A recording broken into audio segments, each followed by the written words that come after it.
வன்னியர்களுக்கு 10.5% இடஒதுக்கீட்டை வழங்காத திமுக அரசை கண்டித்து வன்னியர் சங்கம் மற்றும் பாமக சார்பில் காஞ்சிபுரத்தில் கண்டன ஆர்ப்பாட்டம் நடைபெற்றது. பாமக தலைவர் அன்புமணி ராமதாஸ் தலைமையில் நடைபெற்ற ஆர்ப்பாட்டத்தில் கண்டன கோஷங்கள் எழுப்பப்பட்டது. தொடர்ந்து பேசிய அன்புமணி, வன்னியர்களுக்கு இடஒதுக்கீடு வழங்க திமுக அரசுக்கு மனதில்லை என்றும் திமுக சூழ்ச்சியை நடைமுறைப்படுத்துவதாகவும் தெரிவித்தார்.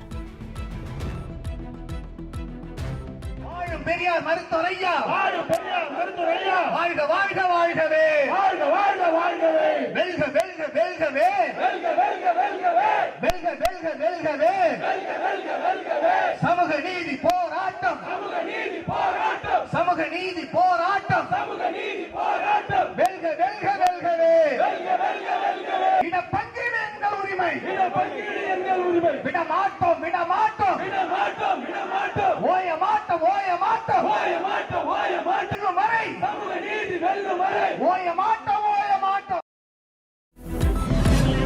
அதனால மனசு கிடையாது. இது செஞ்சுட்டா இவங்க எல்லாம் படிச்சுட்டு முன்னுக்கு வந்துருவாங்க.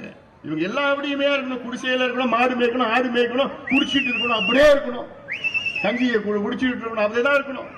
இது ஓட்டு வங்கி, வாக்கு வங்கி, இந்த நிலையதான் இருக்கணும்னு அவங்க திமுகவுடைய சூழ்ச்சி அதை நடைமுறைப்படுத்திக் கொண்டிருக்கிறார்கள்.